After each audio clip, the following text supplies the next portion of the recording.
शिव सिंह योगी निर्दोष का नमस्कार साथियों। आज एक महत्वपूर्ण विषय को लेकर आए और आज एक महत्वपूर्ण ऋतु फल है पपीता।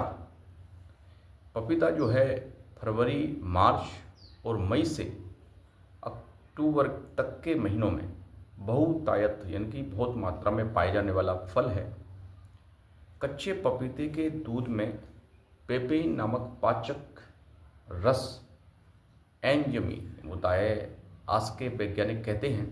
किंतु कच्चे पपीते का दूध इतना अधिक गर्म होता है कि अगर उसे गर्भवती स्त्री खाए तो उसके गर्भस्राव की संभावना रहती है और ब्रह्मचारी खाए तो वीरनाश होने की संभावना रहती है।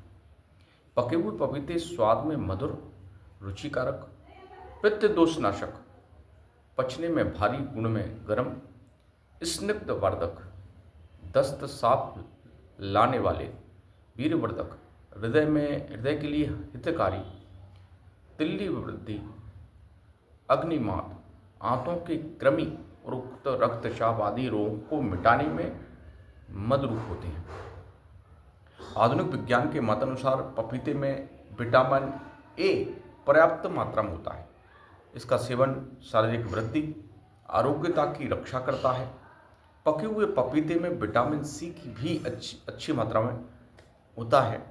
इसके सेवन से सूखा रोग यानी कि स्कर्वी मिटता है। बवासीर, कब्जियत, क्षय रोग, कैंसर, अल्सर, अम्लपित्त, मासिक स्राव की अनियमितता, मधुमेह, अस्थि क्षय यानी कि वॉन टीबी आदि रोगों में इसके सेवन से लाभ होता है। लिटन बर्नार्ड नामक एक डॉक्टर का मत है कि प्रतिजैविक यानी कि एंटीबायोटिक दवाएं लेने से आंतों में रहने वाले शरीर के लिए जीवाणु नष्ट होते हैं, जबकि पपीते का रस लेने से जीवाणुओं की पुनः वृद्धि होती है। रस लेने से पपीते को शहद के साथ खाने से पोटेशियम तथा विटामिन ए, वी और सी की कमी दूर होती है। पपीते का शहद के साथ यदि खाएंगे तो ए, वी, सी जो है विटामिन की कमी दूर हो जाएगी। यदि किसी विटामिन ए, बी, सी की कमी है तो उसको दूर हो जाएगी। पपीता खाने के बाद अजवाइन चबाने और उसका चूर्ण लेने से फोड़े फुंसी, पसीने की दुर्गंध, अजीर्ण के दस्त, पेट के कृमि आदि का नाश होता है। इससे शरीर के निरोगी, पुष्ट और फुर्तीला बनता है। यदि हम औषधि का प्रयोग करें कि बालकों का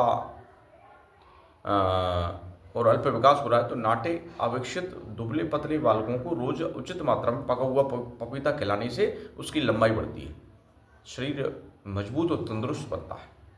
मंदाग्नि, अजीर्ण यानी कि रोज सुबह खाली पेट पपीते के फांक पर नींबू और नमक, काली मिर्च और संत कृपा चूर्ण डालकर यदि चूर्ण डालें, खाने में मंदाग्नि, अरुचि और अजीर्ण मिटता है।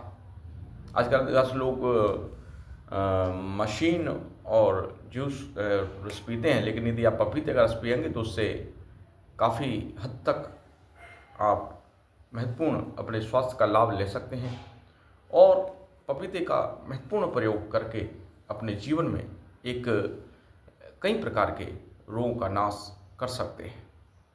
सुश्री संहिता में यदि हम देखें,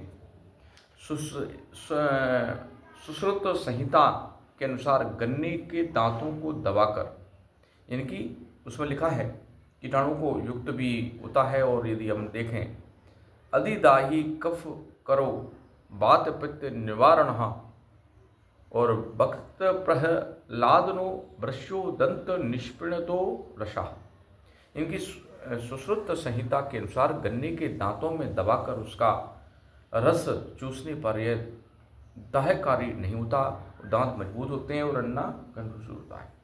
यानी कि इस प्रकार से पपीता रोज सुबह खाली पेट पपीते की फांक यदि आप नींबू और काली मिर्च के साथ और यदि थोड़ा लवड़ा भास्कर चूर्ण हो यदि मिल जाए आपको, या काला नमक भी मिल जाए, डालकर खाने से मंदाग्नि और रुचि, मंदाग्नि यानी जिसकी कब्ज रहता हो, अरुचि, जैसे बच्चे कई बार खाते नहीं है ना, तो वो खाने लगते हैं, उसको रुचि बढ़ जाती है भोजन करने में, जिससे उनका शरीर हष्ट पुष्ट रहता है। इतना ही मैं कहना चाहता हूँ। यदि अभी तक आपने मेरा चैनल सब्सक्राइब नहीं किया है तो सब्सक्राइब कीजिए, लाइक कीजिए और शेयर कीजिए और बेल आइकन को अवश्य दबाइए, जिससे आने वाली नोटिफिकेशन आपको प्राप्त हो सके।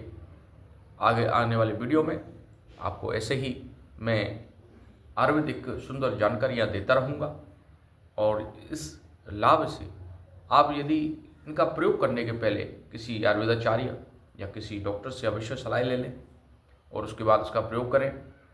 अधिक मात्रा में प्रयोग न करें, सोच समझ कर प्रयोग करें। लेकिन आयुर्वेद का ये निश्चित है कि आयुर्वेद कम या कहें कि साइड इफेक्ट नहीं करता है, जो एलोपैथिक दवाई करती है आयुर्वेद कम करता है।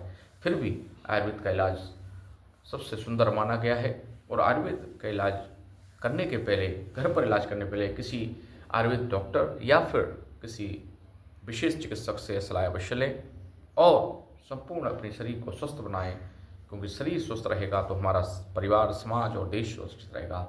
ऐसी मेरी मंशा है। अधिक से अधिक प्रयोग करें और इसका अपने जीवन में लाभ लें। बहुत बहुत धन्यवाद। नमस्कार।